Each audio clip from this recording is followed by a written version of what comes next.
स्वागत है आपका नेता नगरी के दूसरे सेगमेंट में। प्रधानमंत्री नरेंद्र मोदी ने कोरोना को लेकर हुई एक बैठक में सभी मुख्यमंत्रियों के सामने ये कहा कि नवंबर 2021 में केंद्र ने अपनी तरफ से एक्साइज कम करके ग्राहकों को राहत दी थी, लेकिन कुछ राज्यों ने ऐसा नहीं किया था। नहीं करने वाले राज्यों में बड़ी संख्या विपक्षी राज्यों की है।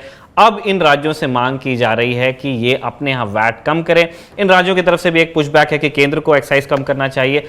हम इस बहस के बहाने समझेंगे कि महंगाई के असल कारण क्या है, असल जिम्मेदार कौन है, और अगर हम महंगाई कम करना चाहते हैं तो उसके लिए सरकार को किस तरह के कदम उठाने पड़ेंगे। ज़्यादा फोकस हमारा रहेगा तेल की कीमतों पर। इसके लिए दो मेहमान होंगे हमारे साथ में। पहले मेहमान है हमारी पूजा मेहरा, सीनियर इकोनॉमिक जर्नलिस्ट हैं। इनके लेख आप पढ़ते रहते हैं अंग्रेजी में। इनकी किताब भी आई है द लॉस्ट डेकेड नाम से। दूसरे मेहमान हैं हमारे निश्चल सिंघानिया, ये एक्स प्रेसिडेंट हैं दिल्ली पेट्रोलियम डीलर एसोसिएशन के। इन्हें अच्छा खासा अनुभव है दिल्ली में जिस तरह से पेट्रोल और डीजल के रेट्स तय होते हैं। वैट वर्सेस एक्साइज की बहस पे एक एक्सपर्ट माने जाते हैं। इन दोनों से आप मुखातिब होंगे। पहले लेकिन हम पूजा जी आपके पास आना चाहते हैं। हम ये समझना चाहते हैं कि इस पूरी बहस को एक नया एंगल मिल गया है। जिस तरह से प्राइम मिनिस्टर ने उस दिन अपनी बात रखी थी, उनकी बात में कितना मेरिट है कि सेंटर जा चुका है, जितना भी वो जितनी कोशिश वो कर सकते थे, जितनी राहत वो दे सकते थे वो दे चुके हैं। ऑपोजिशन रूल स्टेट्स वो राहत नहीं देना चाहते हैं, बीजेपी रूल स्टेट्स ने दी है और वो घाटा उठा रहे हैं, और ऑपोजिशन रूल स्टेट्स रेवेन्यू कमाते जा रहे हैं। क्या इस बात में कितना आधार है, इकोनॉमिक सेंस कितना बनता है इस बात का? देखिए, टैक्सेस सेंटर और स्टेट दोनों को कम करने चाहिए। जिन स्टेट्स ने नहीं किए हैं उनको भी कम करने की जरूरत है। ये प्रधानमंत्री का कहना सही है, लेकिन सिर्फ इसी वजह से इन्फ्लेशन है या पेट्रोल डीजल की कीमत ज्यादा है, मतलब सेंटर का भी टैक्स काफी ज्यादा है, और जो सेंटर सरचार्ज और सेस लेती है टैक्सेस पे, स्पेशली ड्यूटीज, पेट्रोल के ऊपर जो ड्यूटीज पे वो सेस लेते हैं, और वो तो स्टेट्स के शेयर भी नहीं करते उनके साथ। तो हाँ, इन 5 राज्यों ने अभी तक नहीं घटाया नवंबर के बाद, लेकिन सेंटर के पास भी गुंजाइश है और घटाने की, और दूसरी स्टेट्स के पास भी गुंजाइश है और घटाने की, क्योंकि चाहे वो सेंटर हो या राज्य हो, सारी गवर्नमेंट्स इतनी ज्यादा हद तक डिपेंडेंट हैं डीजल पेट्रोल के ऊपर जो टैक्स लेते हैं ये अपने सारे खर्चे चलाने के लिए, अपने रेवेन्यूज के लिए। और ये बहुत एक लॉन्ग टर्म प्रॉब्लम है। इसको बहुत पहले सही करने की जरूरत थी। बहुत टाइम से ये सही हुई नहीं है बात। किसी भी देश में गवर्नमेंट को इस तरह के टैक्सेस पे इतना ज्यादा डिपेंडेंट होना कि इतनी ज्यादा कीमतों के बावजूद वो कम नहीं कर पा रहे हैं, ये बात सही नहीं है। और ये हमें यही बताती है कि जो है आपको अपने एक्सपेंडिचर रिफॉर्म्स, जिसको इंग्लिश में बोलते हैं, जो अपना खर्चा आप जहाँ जहाँ करते हैं और जहाँ जहाँ जितना आपका टैक्स कलेक्ट होना चाहिए वो आप टैक्स नहीं ले पा रहे हैं। इस वजह से कोविड के समय में, क्योंकि आपके टैक्स उतने नहीं आए, खर्चे बढ़ गए, तो आपका डिपेंडेंसी और भी ज्यादा बढ़ गया पेट्रोल और डीजल के ऊपर। और अगर आपने पहले ये सही कर लिया होता तो इतनी ज्यादा टाइट सिचुएशन नहीं होती। और मेरे ख्याल से ये अब हमको इससे हमको ये पता चल रहा है कि जैसे ही थोड़ी आर्थिक सुधार हो, सबसे पहला काम सेंटर स्टेट्स दोनों को करना चाहिए कि वो अपने खर्चों को जो बहुत टाइम से पेंडिंग है, जो खर्चे रिफॉर्म्स करने हैं उसको करें। जो टैक्स लीकेजेस हैं उनको, इंडिया का टैक्स जीडीपी रेशियो जो है वो बहुत कम है दूसरे देशों के कंपैरिजन में। इनकम टैक्स बहुत ज्यादा लीक होता है। अभी भी काफी इम्प्रूव हुआ है, लेकिन अभी भी बहुत गुंजाइश है इसको इम्प्रूव करने की। तो पूरी बात तो ये है कि सिर्फ 5 स्टेट्स के ऊपर इल्जाम लगाना भी सही नहीं है, लेकिन उन स्टेट्स का ना काटना टैक्स भी सही नहीं है। बिल्कुल नहीं, क्योंकि अगर क्योंकि वो वही बात है ना, चिकन एग एग वाला मामला हो गया है कि सेंटर कह रहा है स्टेट से कि आप घटाओ, स्टेट्स कह रहे हैं सेंटर से कि आप घटाओ। लेकिन ये बात फैक्ट है कि मेरा कहना ये है कि जिन स्टेट्स ने घटाया है, महंगाई तो वहां पे बहुत ज्यादा है ना, उनके घटाने के बावजूद महंगाई ज्यादा है। तो सिर्फ यही कारण है महंगाई ज्यादा होने का, ऐसा कहना सही। बिल्कुल, क्योंकि ईंधन के भाव के ऊपर और उन पर लगने वाले टैक्सेस को लेकर बहस है, इसलिए हम निश्चल जी आपके इनपुट्स भी चाहते हैं। आप लगातार ऐसे लोगों से मिलते हैं जो इस बिजनेस से सीधे उनके हित जुड़े हुए हैं, आप खुद भी इस तरह का काम करते हैं। ये जो वैट वर्सेस एक्साइज वाली डिबेट है उसको लेकर के आप क्या सोचते हैं? कितना एल्बो रूम है? आप दिल्ली में हैं, दिल्ली या दूसरे जो राज्य हैं उनके पास में कितना एल्बो रूम है वैट को कम करने का, ताकि जो आम ग्राहक है उनको राहत मिले इस महंगाई में? देखिए, मैं इस विषय पे पहले ये बोलना चाहूँगा कि पिछले 2 वर्षों में कोरोना काल के दौरान कई बार एक्साइज और वैट कीमतों में बढ़ोतरी की गई, 2 बार घटाया भी गया, और इससे एक बड़ी अजीब सी परिस्थितियाँ उत्पन्न हो जाती हैं, और खासकर दिल्ली जैसे राज्य के लिए, कि जो उसके पड़ोसी राज्य हैं, हरियाणा, उत्तर प्रदेश, पंजाब, वो भी in line with the expectation VAT अपना कम करते हैं। और अगर दिल्ली उस वैट नहीं कम करती है तो एक डिस्पैरिटी आ जाती है दिल्ली जैसे छोटे राज्य में, कि वहाँ का ग्राहक पड़ोसी राज्यों में जाके फील कराने लगता है। तो सिर्फ वैट कम करना एक सोल्यूशन नहीं है, इसके साथ जो इसके जो रेपरकशंस ग्राउंड लेवल पे होते हैं वो बहुत ज़्यादा है। तो इसका जो लॉन्ग टर्म सोल्यूशन है वो ये है कि ऑल ओवर द कंट्री एक सिंगल टैक्स स्लैब हो पेट्रोल और डीजल के लिए, जिससे कि ये जो राज्यों के बीच में अंतर है इसको खत्म किया जाए और इस बहस का एक परमानेंट सोल्यूशन मिले।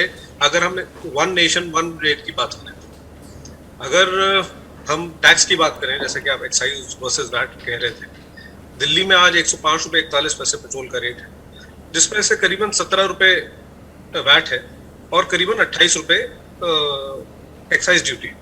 तो कम करने की गुंजाइश तो दोनों ही सेगमेंट्स में है, एक्साइज में भी है और वैट में भी है। उसी तरह अगर हम डीजल की बात करें तो 96 रुपये 67 पैसे आज रेट है, जिसमें से करीबन 14 रुपये वैट है और 22 रुपये एक्साइज है। तो दोनों डबल फिगर्स में है और दोनों में गुंजाइश है कम करने की। बट एक चीज ये रखनी चाहिए ख्याल में कि जो भी हम कदम उठाएं उससे राज्यों की अर्थव्यवस्था इतनी बाधित ना हो, जैसे ट्रेडर्स की भी अर्थव्यवस्था बाधित होती है, कि डिस्पैरिटी आ जाती है। तो क्या राज्य और सेंटर इस विषय पे सोच सकते हैं कि can we move towards one nation one rate?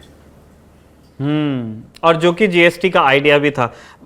Singhania जी, क्या आप हिंट कर रहे थे कि पेट्रोल को और डीजल को, या जो बाकी भी और फ्यूल्स हैं, कुछ और पेट्रोकेमिकल्स हैं जो अभी फिलहाल जीएसटी से बाहर हैं, उनको मूव करना चाहिए फाइनली हमको? देखिए, जीएसटी में मूव करने में काफी सारी तकनीकी समस्याएं हैं। एक समस्या तो यह है कि कौन सा स्लैब होगा, करेक्ट, लेकिन उसका एक और सोल्यूशन भी है। आज एक्साइज ड्यूटी रुपए प्रति लीटर पे चार्ज की जाती है, तो क्या कोई ऐसी व्यवस्था नहीं बन सकती कि जीएसटी भी रुपए प्रति लीटर पे लागू किया जाए और उसको आपस में स्टेट और सेंटर आपस में इक्वली बांट लें? This can be one of the solutions, कि अगर जीएसटी को हम रुपए प्रति लीटर पे चिन्हित कर लें और फिर उसको हम डिवाइड कर दें, तो उससे क्या होगा कि स्टेट्स पे भी ये नहीं होगा कि हमको अपना राजस्व का हिस्सा नहीं मिला, और उससे एक जो single rate all over the country है उसकी समस्या भी सॉल्व हो सकती है। तो एक सजेशन है जो ग्राउंड लेवल से हम लोग जो देखते हैं उसके बेसिस पे मैं आपको दे रहा हूँ। मतलब आप चाह रहे हैं कि एक रेट्स में जो डिस्पैरिटी है वो चली जाए दोनों साइड से, चाहे वो जीएसटी के अंदर हो जाए या वो जीएसटी के बाहर हो जाए, क्या आप ये कह रहे हैं? जी, उससे पूर्ण विराम लग जाएगा इस बहस पे जो वैट कम करने वाली बहस। ठीक है, देखते हैं। लेकिन उस बहस के भी आई एम श्योर बहुत सारे कॉन्टूर्स और होंगे जिनके लिए हम पूजा जी के पास वापस जाना चाहते हैं। ये चीज़ खूब डिस्कस होती है। मैं मतलब बहुत ज़्यादा वक्त नहीं लगाना चाहता था, ईंधन पे, महंगाई के बाकी कारकों पे भी बात करना चाहता था, लेकिन अब बात छिड़ गई है। तो मैम, ये जो सजेशन है सिंघानिया जी जो कह रहे हैं कि हम वन रेट की तरफ हमें बढ़ना चाहिए, चाहे वो जीएसटी के थ्रू हो, चाहे वो जीएसटी के पैरेलल किसी व्यवस्था के तहत हो, क्या भारत जैसे देश में जहां कुछ राज्यों का साइज बहुत बड़ा है, कुछ राज्यों की पॉपुलेशन बहुत बड़ी है, कुछ राज्यों का जो इंडस्ट्रियल प्रोडक्शन है वो बहुत ज़्यादा है, मतलब अलग अलग तरह के स्टेट्स हैं हमारे पास में, उंगलियों का साइज अलग है, अगर हम उनके लिए एक रेट ले आते हैं टैक्सेस में, तो क्या वो सस्टेनेबल होगा इंडियन कॉन्टेक्स्ट में? ये मैं फ्यूल्स के लिए बात कर रहा हूँ। मेरे ख्याल से सस्टेनेबल होगा, और ये बहुत से एक्सपर्ट्स ने इस बात का रिकमेंडेशन भी दिया है कि जीएसटी के अंदर पेट्रोल डीजल को ले आना चाहिए, सारे पेट्रोलियम प्रोडक्ट्स को ले आना चाहिए, उनके ऊपर एक ही रेट पूरे देश में लगना चाहिए। और आपका ये कहना सही है कि किसी अलग अलग राज्यों की अलग अलग रेवेन्यू रिक्वायरमेंट्स हैं, कहीं ज्यादा है कहीं कम है, पर उसका सोल्यूशन पेट्रोल के ऊपर अलग अलग टैक्स रेट होना जरूरी है ऐसी बात नहीं है। कोई दूसरे उस समस्या का दूसरा सोल्यूशन निकाला जा सकता है जो कि उस समस्या के लिए ज्यादा अच्छा सोल्यूशन। पर जीएसटी सिंगल रेट जीएसटी होना चाहिए और ये जो फ्यूल्स हैं ये जीएसटी के अंदर होने चाहिए। इससे राज्यों को भी बेनिफिट मिलेगा, जीएसटी को भी बेनिफिट मिलेगा और इकोनॉमी को भी। ये बात जो है एक्सपर्ट्स ने बहुत टाइम से कही है। मेनली राज्य इस बात को नहीं मानते हैं और मेरे ख्याल से सेंटर भी इस बात को नहीं मानता है क्योंकि वो आसान चीज चाहते हैं। राज्यों का 1/3 टैक्स जो है उनका जो अपना टैक्स है जीएसटी और जो उनको सेंटर नहीं देता है, जो इनकम टैक्स होता है और उसमें से कुछ शेयर जो सेंटर है वो स्टेट्स को देता है, बट एक जो स्टेट्स अपना खुद टैक्स कलेक्ट करते हैं वो वाला जो टैक्स होता है वो रेवेन्यू 1/3 को अल्कोहल और पेट्रोल प्रोडक्ट्स से लेते हैं। तो वो जो है उसके ऊपर अपना पकड़ छोड़ना नहीं चाहते। ये एक बहुत ही आसान तरीका के लिए टैक्स, क्योंकि आप देखिए कोई पेट्रोल पंप जाता है, पेट्रोल पंप ही आपके लिए टैक्स कलेक्ट करके आपको दे देता है, तो कुछ ज्यादा मेहनत करने की जरूरत नहीं है टैक्स कलेक्ट करने के लिए। इसलिए जो है स्टेट्स मानती नहीं है जीएसटी को के अंदर पेट्रोल पंप, लेकिन उनको मानना चाहिए क्योंकि ये शॉर्ट टर्म थिंकिंग है। अगर इसको ध्यान से वो समझेंगे तो उनका ज्यादा फायदा होगा। हाँ, और उनकी जो स्पेसिफिक रेवेन्यू रिक्वायरमेंट्स हैं वो अगर एक्सपर्ट्स के साथ बैठेंगे तो उसके हर प्रॉब्लम के सोल्यूशन है, प्रोवाइडेड आप पॉलिटिक्स के अंदर और शॉर्ट टर्म सॉल्यूशंस के अंदर ना उलझ जाए।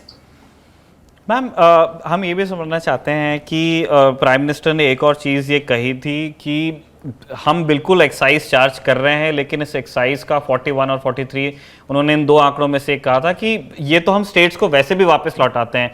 और उसके बाद फिर एक और पुशबैक आया था, कई सारे कमेंटेटर्स ने कहा था, कई सारे स्टेट्स ने भी कहा था कि ये बात सही है लेकिन पूरी तरह से नहीं, एक्साइज के भी अलग अलग कंपोनेंट्स होते हैं। क्या आप उसको थोड़ा ब्रेक डाउन कर सकती हैं? क्या लिटरली ऐसा होता है कि अगर 100 रुपये एक्साइज मेरे पंप जाने के बाद में सेंटर के पास जाता है तो क्या वाकई उसमें से 43 रुपीज़ सारे स्टेट्स में बढ़ जाते हैं, या फिर वो मॉडल थोड़ा सा ज़्यादा कॉम्प्लिकेटेड है इससे? ये होता है, लेकिन आप देखते हैं कि एक्साइज के ऊपर एक सेस भी लगता है। वो जो सेस है वो स्टेट्स के पास नहीं जाता है, वो पूरा का पूरा सेंटर के पास आता है। तो जैसे आपने कहा दोनों बातें सही हैं। एक्साइज ड्यूटी जैसे जैसे फाइनेंस कमीशन बताती है वैसे वैसे सेंटर स्टेट्स के साथ शेयर करता है और अलग अलग स्टेट्स के बीच में उसका एक हॉरिजॉन्टल बंटवारा भी होता है। लेकिन जो उसके ऊपर एक्साइज ड्यूटी के ऊपर सेस लगता है पेट्रोल के ऊपर, वो जो है सेंटर स्टेट्स को नहीं देता है, वो खुद पूरा अपने पास रख लेता है। तो ये दोनों बातें सही। करेक्ट। दूसरा मेरे ये कहना जरूरी है मेरे ख्याल से कि सेस जो है एक तरह से स्टेट्स के ऊपर अनफेयर है, क्योंकि सेंटर के पास ये पावर है तो वो ये इम्पोज करते हैं। सेंटर का ये कहना है कि हमारे बहुत से ऐसे खर्चे हैं जो स्टेट्स नहीं करती है, जैसे डिफेंस वगैरह, तो इसलिए हम ये अलग से रखते हैं। बट इस पर्टिकुलर बात के ऊपर मेरे ख्याल से स्टेट्स ज्यादा सही है, सेंटर इतना सही नहीं है।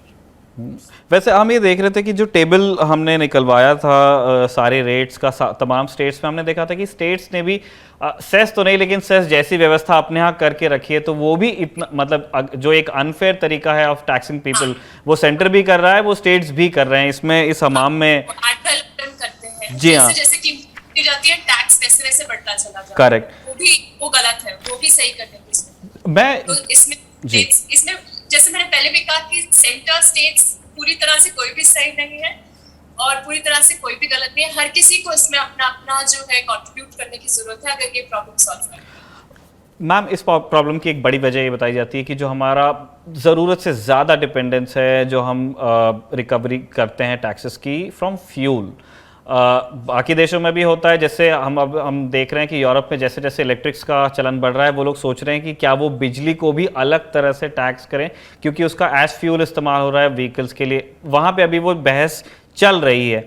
हम ये समझना चाहते हैं कि क्या दुनिया के और देश जिनका जो इंडियन कॉन्टेक्स्ट को सूट करते हैं, जो विकासशील देश हैं, जिनकी पॉपुलेशन हमारी तरह की है, जिनकी इकोनॉमी हमारी तरह की है, क्या वहाँ पे भी हम यही देखते हैं कि फ्यूल को इसी तरह टैक्स किया जाता है, या फिर उनके अनुभव थोड़े से अलग हैं? Is it an Indian problem या फिर ये सब जगह हो रहा है? मुझे दूसरे देशों का जो फ्यूल टैक्स सिस्टम है उसका इतनी जानकारी मुझे नहीं है, तो ये मैं आपको नहीं बता पाऊंगी। लेकिन मैं आपको इतना जरूर कह सकती हूँ कि जो इंडियन गवर्नमेंट्स, चाहे वो सेंटर हो चाहे स्टेट्स, उनकी जो डिपेंडेंसी है पेट्रोल डीजल के ऊपर टैक्सेस की, ये बिल्कुल भी जरूरी नहीं है। इसको वो बहुत आराम से जो है एड्रेस कर सकते हैं, वो इस डिपेंडेंसी को कम कर सकते हैं अगर वो कुछ दूसरे जो सोर्सेज ऑफ टैक्स रेवेन्यू है उसके ऊपर अपना ध्यान ज्यादा दें।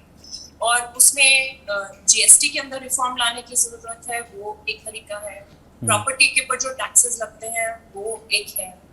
ओवरऑल जो आपका ब्लैक मनी को कम करने की जो तरीके हैं वो है। आपके जो लीकेजेस होते हैं इनकम टैक्स से, वो अभी काफी हद तक सब कुछ पे काम हुआ है पिछले कई सालों में, बट इन सबको और भी बहुत ज्यादा रिफॉर्म करने की जरूरत है। जैसे जैसे ये सारे इनडायरेक्ट टैक्सेस जो है और डायरेक्ट टैक्सेस जो है रिफॉर्म होते चले जाएंगे, आपकी जो ये डिपेंडेंसी है पेट्रोल डीजल के ऊपर टैक्स, ये कम होती चली जाएगी। और फिर आपका जब डिपेंडेंसी कम होती चली जाएगी तो टैक्स रेट कम होता चला जाएगा उसके ऊपर। और फिर ये जो हम हर बार ये बात करते हैं, ये बात से हम इतनी नहीं किया करेंगे, क्योंकि फिर जो कीमतें हैं पेट्रोल की और जो इन्फ्लेशन इसमें होता है वो टैक्स पे नहीं डिपेंड करेगा, वो जो है उसकी जो मेन कीमत है उसी पे ही डिपेंड। मैम एक और चीज़, ये अगेन ऐसा सवाल है जिसके ऊपर बहस चल रही है, लोग अलग अलग तरह से इसको देखते हैं। जिस हिंदुस्तान में फ़िलहाल जो प्रेशर है महंगाई का, चाहे वो थोक महंगाई हो चाहे वो खुदरा महंगाई हो, वो आंकड़ों में दर्ज हो रहा है और उसका एक बड़ा कारण फ्यूल को बताया जा रहा है। लेकिन ऐसे लोग भी हैं जो कहते हैं कि ये एनालिसिस थोड़ा सा लेज़ी है, कि हम सिर्फ फ्यूल के रेट्स को लेकर के ये कह रहे हैं कि सारी महंगाई का सोर्स वो नहीं है। क्या आप अग्री करती हैं? और क्या और कौन से वो डाइवर्स फैक्टर्स हैं जो हमारे यहाँ महंगाई को बढ़ा रहे हैं अपार्ट फ्रॉम फ्यूल? जी, इसमें फ्यूल एक बड़ा फैक्टर है, बट और बहुत से फैक्टर्स हैं। कुछ लॉन्ग टर्म है, कुछ अभी यूक्रेन की वजह से हुआ है, कुछ कोविड के बाद से हुआ है। मैं बहुत विदाउट ज्यादा डिटेल में जाए बता देती हूँ ये 3 तरीके के जो फैक्टर्स हैं। लॉन्ग टर्म फैक्टर्स ये हैं कि हमारी इकॉनमी इतनी लो कॉस्ट इकॉनमी अब नहीं है, क्योंकि जो बिजनेस है वो करना उतना लो कॉस्ट नहीं है। उसमें जैसे कि ट्रांसपोर्टेशन है, कितना टाइम लगता है, जैसे हम कोल में देख रहे हैं कितना टाइम लगता है, ट्रेन के कितने जिसमें वो ट्रैवल होता है कोल पावर स्टेशन, उसमें कितना टाइम लगता है, हमारे टर्न अराउंड टाइम बहुत ज्यादा है रेक्स का हमारे यहाँ। इन सब चीजों की वजह से जो है हमारे कॉस्ट ऑफ प्रोडक्शन बढ़ती चली जाती है। तो एक तो ये एक सोर्स है, बट ये हमेशा ये परमानेंट सोर्स है। तो इसका इस टाइम पे इन्फ्लेशन में कंट्रीब्यूशन इसलिए आ रहा है क्योंकि इंटरनेशनल प्राइसेस ऑफ कोल वगैरह बढ़ा। दूसरा, यूक्रेन के वॉर के बाद से कमोडिटीज, मेटल्स, ये रशिया का जो अटैक है उसके बाद से ये पूरे दुनिया में ये सब कीमतें बढ़ी हैं। उसका इम्पैक्ट इंडिया पे पड़ेगा क्योंकि इंडिया काफी ग्लोबलाइज्ड इकोनॉमी है, बहुत लिंकेजेस हैं दूसरी कंट्रीज के साथ। जो चीजें हम इंपोर्ट करते हैं इसमें बहुत सी चीजें आती है, सनफ्लावर ऑयल वगैरह है जो यूक्रेन से आता है, वो सब कीमतें उसकी वजह से बढ़ी। कोविड के बाद से कीमतें बढ़ी हुई थी क्योंकि सप्लाई साइड जो है एकदम बंद हो गई थी, तो उस वजह से कीमतें बढ़ी थी। एक होता है मॉनेटरी पॉलिसी ऑपरेशन, जो हमारा रिजर्व बैंक जिस तरह से मॉनेटरी पॉलिसी चला रहा था, बहुत से एक्सपर्ट्स का कहना है उसकी वजह से भी जो है कीमतें बढ़ी हैं, क्योंकि उन्होंने महंगाई रेट्स रिवाइज नहीं किए हैं बहुत टाइम से। जी, महंगाई को उन्होंने कम एम्फेसिस दिया, ग्रोथ को प्रोटेक्ट करने की ज्यादा, जीडीपी ग्रोथ को ज्यादा एम्फेसिस दिया। एक वो भी कंट्रीब्यूटिंग फैक्टर है इन्फ्लेशन का। सो सिर्फ पेट्रोल की प्राइसेस, क्योंकि पेट्रोल प्राइसेस तो सिर्फ नवंबर से ऊपर जानी शुरू हुई है, जो है कच्चा तेल जो है, लेकिन इन्फ्लेशन की प्रॉब्लम तो हम पिछले 2-3 साल से देख रहे हैं। अभी बहुत ज्यादा बढ़ गया है, लेकिन पिछले 2 साल में भी इन्फ्लेशन बहुत कम नहीं था जितना होना चाहिए। मैम ये बैंक रेट्स वाली चीज़ को लेकर के मैं चाहता हूँ कि आप थोड़ा सा टाइम और स्पेंड करें हमारे दर्शकों को बताने के लिए। अब ये एक बहुत ही अलग तरह की बहस है कि बैंक ऐसा कर क्यों रहा है। एक कारण आपने बता दिया कि वो ग्रोथ को प्रायोरिटाइज कर रहे हैं, लेकिन फिर उसके लिए उनको कहाँ से पुश मिल रहा है? वो डायरेक्शन तय की किसने है? बैंक ने की है या किसी और ने की है और बैंक को एग्जीक्यूट कर रहा है? आपको क्या लगता है कि बैंक इतना कंजर्वेटिव क्यों है आरबीआई रेट्स को लेकर के डिस्पाइट कोविड? उनकी जो मॉनेटरी पॉलिसी कमेटी है ये डिसीजन वो लेते हैं कि उनको ग्रोथ देखना है या इन्फ्लेशन देखना है और उसको कितने रेट्स को कितने लेवल पर रखना है। 6 मेंबर की कमेटी होती है, वो वोट करके डिसाइड करते हैं क्या करना जी। है। तो ये जो है पार्लियामेंट के एक लॉ के अंदर ये कमेटी बनती है, वो लोग ये डिसीजन लेते हैं। अब इसमें वो कितने सही है गलत है पूरी तरह से कोई भी नहीं कह सकता है। कुछ एक्सपर्ट्स कहते हैं सही है, कुछ एक्सपर्ट्स कहते हैं गलत है। मेरा मानना है कि उन्होंने थोड़ा सा जो है कंट्रीब्यूशन किया है ज्यादा इन्फ्लेशन को, इन्फ्लेशन पे कम ध्यान देके ग्रोथ पे ज्यादा ध्यान देके, और कुछ लोग इसको नहीं मानेंगे। तो इसमें ब्लैक एंड व्हाइट नहीं है, वो कहना मुश्किल है। आपने पूछा कि वो ये कैसे डिसाइड करते हैं, तो वो उनके सर्वेज होते हैं जिससे वो प्रोजेक्शंस करते हैं कि कुछ महीनों के बाद जीडीपी ग्रोथ कहाँ रहेगा, इन्फ्लेशन रेट कहाँ रहेगा, और जो उनको जो आरबीआई एक्ट के अंदर जो लॉ है पार्लियामेंट का पास किया था, उनको ये मैंडेट है लॉ के अंदर कि उनको इन्फ्लेशन को 4% पे रखना है। और अगर किसी कारण की वजह से कुछ डेटा नहीं आया या कोई टेक्निकल प्रॉब्लम हो गई, तो जो है 3 महीने तक वो 6% तक जा सकते हैं, लेकिन उससे ज्यादा नहीं। उससे ज्यादा अगर वो जाएंगे तो उनको एक रिपोर्ट देनी पड़ेगी सरकार को, ये एक्सप्लेन करते हुए कि उन्होंने ऐसे कैसे होने दिया और इसको वो सही करने के लिए क्या स्टेप्स लेने वाले हैं। तो उनको 4% पे जो है, और कम अगर हो जाए तो 2% से ज्यादा कम नहीं हो सकती उसमें से, लेकिन 4% पे बहुत टाइम से वो जो है इन्फ्लेशन को नहीं रख पाए। और क्या मैम बैंक रिपोर्ट कर रहा है इसको, पार्लियामेंट को रिपोर्ट दे रहा है? उन्होंने ये रिपोर्ट नहीं दी। उन्होंने 3 महीने पिछले साल जो थे इन्फ्लेशन 4% अब इससे ज्यादा रही थी, लेकिन उन्होंने एग्जेम्पशन ले लिया इस रूल का। पहली बार ऐसा हुआ था जब से ये अमेंडमेंट आरबीआई एक्ट में आया है। उन्होंने इस बात को लेके एग्जेम्पशन ले लिया कि कोविड की वजह से जो है इन्फ्लेशन डेटा सही तरह से आया नहीं था 1 महीना, मेरे ख्याल से जून का महीना 2020 का, तो उस वजह से वो ये टारगेट नहीं मीट कर पाए। तो टेक्निकली ये क्वालिफाई करता है, बट मेरे ख्याल से प्रिंसिपल का ऐसा कहना है कि उनको ये करने की जरूरत नहीं थी। तो क्योंकि वो जो इन्फ्लेशन उन्होंने अपना एस्टिमेट लगाया था in the absence of government के वो करेक्ट डेटा था, वो जिसको उन्होंने कैलकुलेट करके निकाला था, वो कोई बहुत ऊपर नीचे नहीं आया था उनका क्या बोलते हैं इन्फ्लेशन। तो खैर उन्होंने ये रिपोर्ट नहीं दी। अब इस साल जो है लग रहा है ऐसे कि दोबारा वो ये मिस कर जाएंगे और शायद उन्हें रिपोर्ट देनी पड़ेगी। देखते हैं। लेकिन हमें ये देखना होगा कि क्या वो रिपोर्ट वाकई आती है। मैम जब ये रिपोर्ट्स नहीं आती है तो क्या ऐसा कोई तरीका होता है टू होल्ड आरबीआई अकाउंटेबल, या फिर वो एग्जेम्पशन लेके दे कैन कंटिन्यू? देखिए, it's between the finance ministry, the government of India and the RBI कि अगर क्योंकि ये रिपोर्ट उनको फाइनेंस मिनिस्ट्री को देनी है। अगर फाइनेंस मिनिस्ट्री कहती है कि ठीक है आपने नहीं दी कोई बात नहीं, तो वो नहीं, तो कुछ भी नहीं होगा। लेकिन और फाइनेंस मिनिस्ट्री जो है थोड़ी लीनियंट रहती है आरबीआई से, क्योंकि आरबीआई ने उनको 1 लाख करोड़ से ज्यादा डिविडेंड दिया इन्फ्लेशन टारगेट मिस करके। तो फाइनेंस मिनिस्ट्री नेचुरली काफी डिपेंडेंट है, जैसे कि वो पेट्रोल के ऊपर टैक्स के लिए डिपेंडेंट है, ऐसे वो डिविडेंड के लिए आरबीआई पे डिपेंडेंट है। 1 लाख करोड़ एक साल में काफी डिविडेंड होता है, काफी सोर्स ऑफ इनकम है फाइनेंस मिनिस्ट्री के लिए, जबकि उनका फिस्कल मतलब उनका खर्चा इतना बड़ा हुआ है पैंडेमिक के टाइम में, रेवेन्यू उतने नहीं है। तो फाइनेंस मिनिस्ट्री इस टाइम पे मेरे ख्याल से ज्यादा सख्त हो नहीं सकती आरबीआई के साथ। आरबीआई इस बात का जो है लीगेसी लेता है। ये जो है ये these are give and takes, ये नेगोशिएटेड चीजें होती हैं एक इंस्टीट्यूशन और सरकार के बीच में। वो लोग इसको मैनेज कर लेते हैं। But by not giving this report जो है आरबीआई के ऊपर से प्रेशर कम हो जाता है। तो अल्टीमेटली ये पॉलिटिकल डिसीजन है मेरे ख्याल से। क्योंकि अगर सरकार को पॉलिटिकली लगेगा कि इन्फ्लेशन की वजह से उनको पॉलिटिकल डैमेज हो रहा है, तब वो आरबीआई से इतना लीनियंट रिवाइज करवा लेंगे रेट्स।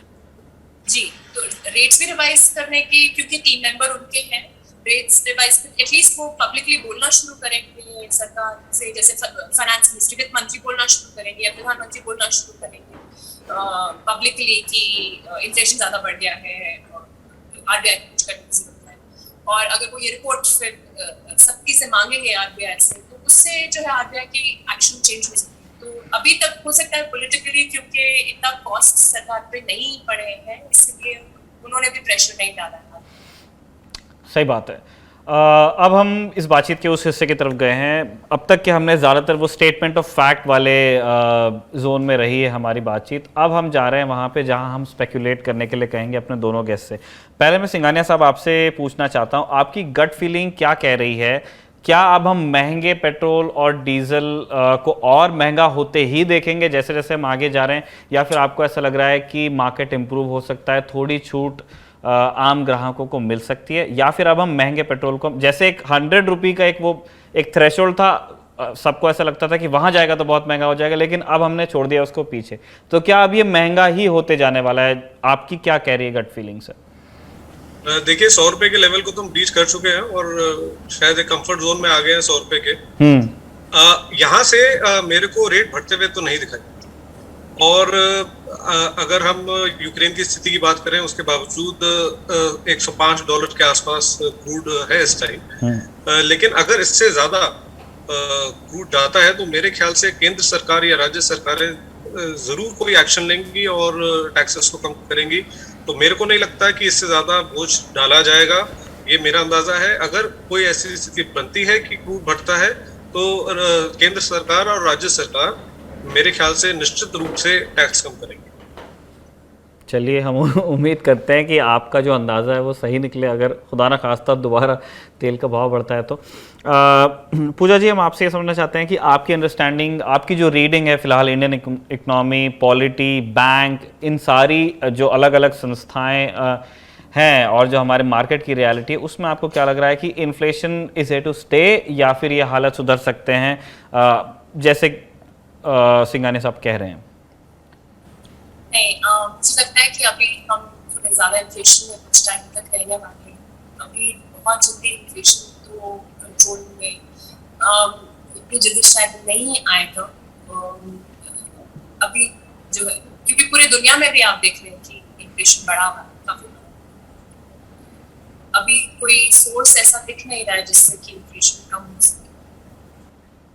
क्या गवर्नमेंट के पास ऐसे कोई तरीके हैं, चुनी हुई सरकार के पास में, कि वो जो ग्लोबल इन्फ्लेशन का कॉन्टेक्स्ट है उसमें रहते हुए, हम बिल्कुल इस दुनिया से बाहर जाके कोई डिसीजन नहीं ले सकते, सब जगह बढ़ रही है, हिंदुस्तान में भी बढ़ेगी, फेयर इनफ, लेकिन क्या सरकार के पास कोई कदम है जो वो उठा सकती है आपकी समझ में?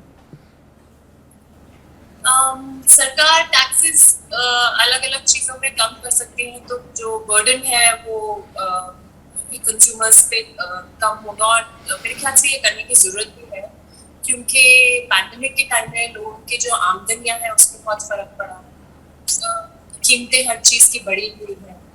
अगर आप इन्फ्लेशन को हाई रहते वक्त कीमतों को बड़े रहने देंगे और टैक्स का जो बर्डन है वो भी नहीं कम करेंगे, तो फिर लोग अपना खर्चा कम करना शुरू करेंगे, लोगों के पास कुछ ऑप्शन नहीं रहेगा।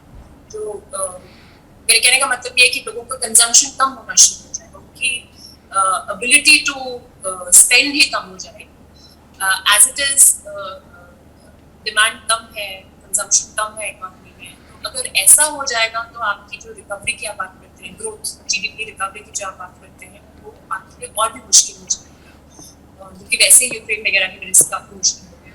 मैम, एक मेरा छोटा सा क्वेश्चन और है, जब आप ये बात कह रही थी, छोटा सा 30 सेकेंड्स मैक्स, जब कोविड नहीं आया था तब जो इंडियन इकोनॉमिक का स्टेट था उस पर काफ़ी टिप्पणीकारों ने कहा था कि अगर हम जल्दी इसको एड्रेस नहीं करते हैं तो हम स्टैगफ्लेशन की तरफ चले जाएंगे। क्या वो चीज़ अभी भी क्या उसका खतरा अभी भी बना हुआ है, या फिर हम उस मतलब असहजता से बाहर आ गए हैं? मेरे ख्याल से तभी भी जो स्टैगफ्लेशन के वार्निंग थे वो एग्जैजरेटेड थे, मतलब उसमें उतना मेरिट नहीं था। हाँ जी, नहीं, प्लीज कंटिन्यू।